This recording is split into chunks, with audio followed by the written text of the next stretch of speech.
It was 2:47 a.m. when my phone rang. My boss's name flashed on the screen, and I knew I just KNEW. This wasn't a pocket dial.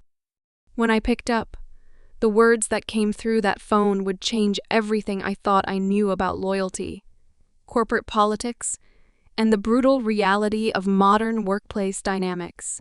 By the end of this call, I'd discovered that 3 years of my life, every project I'd poured my soul into, and even my own office space had been. Well, let me start from the beginning, because what happened next is something every working professional needs to hear. What's up, everyone? If you've ever felt secure in your job, trusted your boss completely, or believed that hard work and dedication would protect you from corporate betrayal, this story is going to shake you to your core. I'm about to share the most shocking professional experience of my career. A midnight phone call that revealed a conspiracy 3 months in the making, exposed the dark side of office politics, and taught me lessons about the corporate world that no business school ever covers. But before we dive into this corporate thriller, make sure you hit that subscribe button and ring the notification bell, because stories like this, real, unfiltered workplace experiences, are exactly what we discuss here. And trust me, by the end of this video, you're going to have some strong opinions about what went down. Let me paint the picture for you. 3 years ago, I joined Technova Solutions as a senior project manager. Not just any company we're talking about, a mid-sized tech firm with big ambitions, handling million-dollar client accounts. And I was brought in specifically to lead their digital transformation initiatives. From day one, I was the golden child. My boss, Sarah Chen, personally recruited me from my previous company. She sold me this vision of growth, leadership opportunities, and being part of something revolutionary. The salary was 40% higher than my previous job. The benefits were incredible, and I had my own corner office with a view of the city skyline. For 3 years, I delivered. I led 7 major projects, brought in over $2.3 million in revenue, mentored junior staff, and had a perfect performance review record. My team respected me, clients specifically requested to work with me, and I genuinely believed I was building something meaningful. Sarah and I had what I thought was a great relationship. We'd grab coffee every Friday morning. She'd ask about my family, share stories about her weekend, and always praised my work in team meetings. She even mentioned me in company newsletters and brought up my name during board presentations. Looking back now, I realize I was living in a carefully constructed illusion. About 3 months before the call, subtle things started changing. Nothing dramatic enough to raise alarms, but small shifts that my gut registered even when my brain dismissed them. Sarah started having more closed-door meetings. Meetings I wasn't invited to, even when they concerned projects I was leading. When I'd ask about them, she'd give vague responses like, "Oh, just boring administrative stuff or board requirements. Nothing that affects your work." My access to certain company systems started getting restricted. IT explained it as security upgrades and assured me it was temporary. Weeks passed, and my access wasn't restored. New hires were brought into the department without my input. As a senior project manager who'd been training and onboarding staff for 3 years, this was unusual. When I mentioned it to Sarah, she said they wanted to streamline the process and not overburden me. The most unsettling change was in team dynamics. Colleagues who used to collaborate openly with me became guarded. Conversations would stop when I entered rooms. People started copying Sarah on emails that previously would have been direct communications between team members.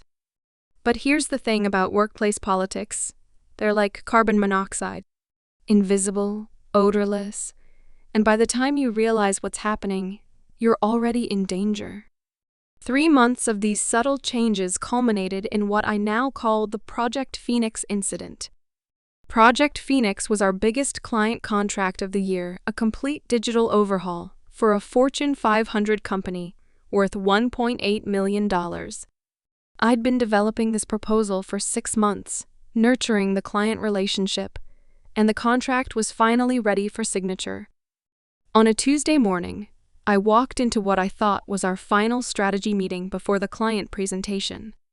Instead, I found Sarah, 2 VPs I barely knew, and David Martinez, a recently hired strategic consultant who'd been with the company for exactly 6 weeks. Sarah stood up, and I'll never forget her words. "We've decided to restructure the project Phoenix leadership. David will be taking point on the client presentation and ongoing management. We think his fresh perspective is exactly what this project needs." I sat there, stunned. 6 months of my work, my client relationships, my strategy handed over to someone who'd been there 6 weeks and had never even attended a client meeting. When I asked for clarification, Sarah explained that this was a development opportunity for David, and that I should see it as a chance to mentor and support emerging talent. The VPs nodded along like this made perfect sense. I knew something was seriously wrong, but I had no idea how deep this conspiracy ran. For 2 weeks after Project Phoenix was taken away, I threw myself into my remaining projects, trying to prove my value and hoping this was just a temporary setback. I worked late, came in early, and maintained my professional demeanor, even though inside I was devastated. Then came February 23 RDA, date I'll never forget. I'd worked until 11 p.m. finishing quarterly reports and finally crawled into bed around midnight. I was in that deep sleep phase when your phone ringing feels like an emergency siren. 2:47 a.m. Sarah's name on my phone screen. My first thought was genuine concern. Had something happened to her? Was there a company emergency? A client crisis? I answered groggily, "Sarah, is everything okay?" What came next was delivered in the coldest, most matter-of-fact tone I've ever heard from someone I considered a friend. "I need you to listen carefully because I'm only going to say this once. You're terminated, effective immediately. Your projects have been redistributed, your office is being reassigned, and security will escort you out tomorrow morning. Don't bother coming in early, be there at 9 a.m. sharp." I sat up in bed, instantly awake, thinking I was having a nightmare. "Sarah, what are you talking about? Terminated? Why? What happened?" Her response was like ice water. "The decision has been made. HR will explain the details tomorrow. Your company laptop and phone need to be returned, and you'll receive information about COBRA and your final paycheck. That's all." "But Sarah, I don't understand. My performance reviews, my projects, everything's been going well. Can we at least discuss?" She cut me off. "There's nothing to discuss. The decision is final. 9 a.m. tomorrow." And then she hung up.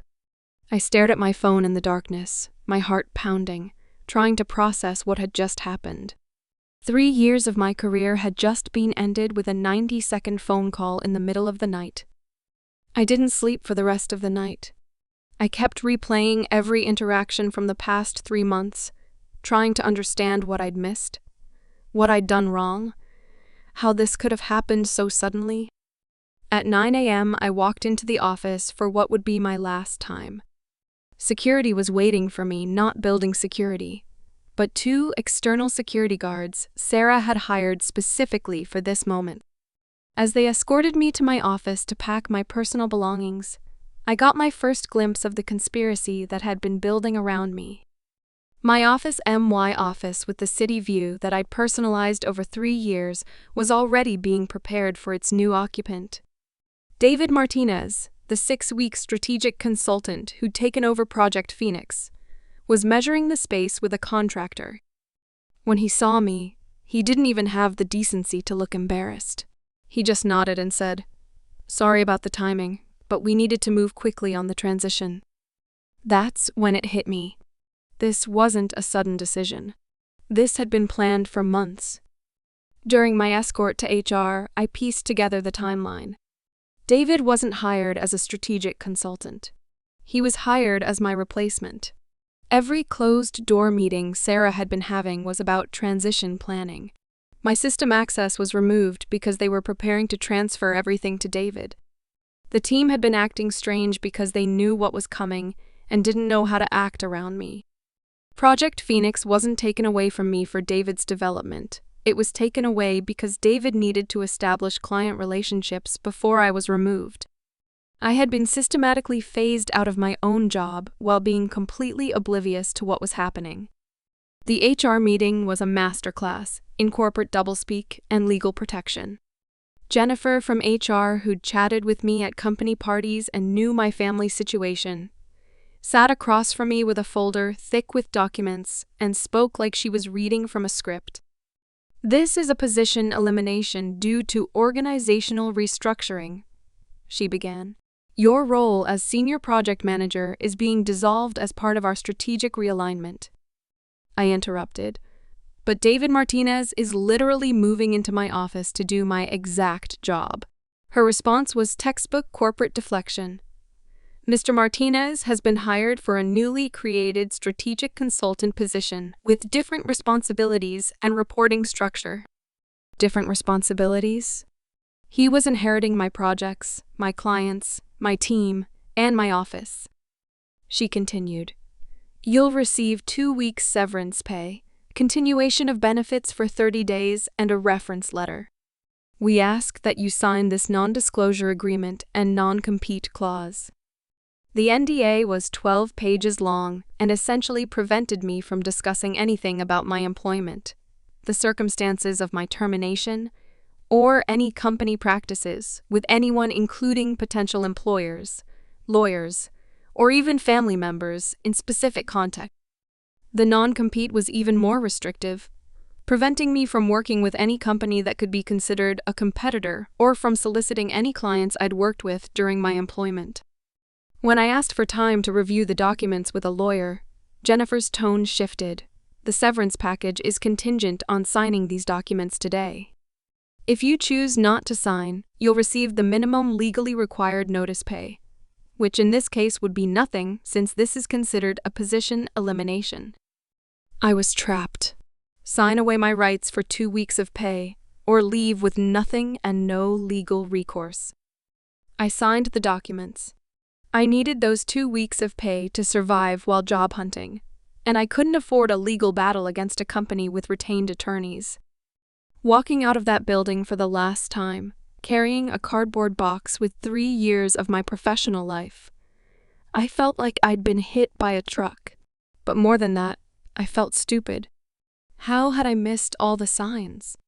How had I been so naive about corporate politics? Over the following weeks, as I processed what happened and started job hunting, the full scope of the conspiracy became clear.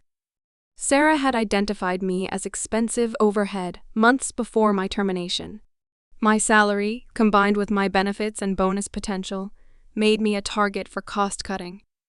But simply firing a high-performing employee could create legal issues and team morale problems. Instead, they orchestrated a 3-month transition plan. First, hire my replacement at a lower salary with a misleading title.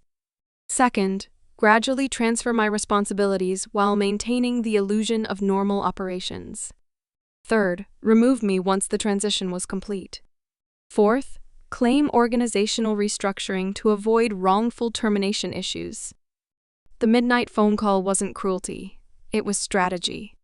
By calling me at 2:47 a.m., Sarah ensured I'd be disoriented, emotional, and less likely to ask difficult questions or demand detailed explanations.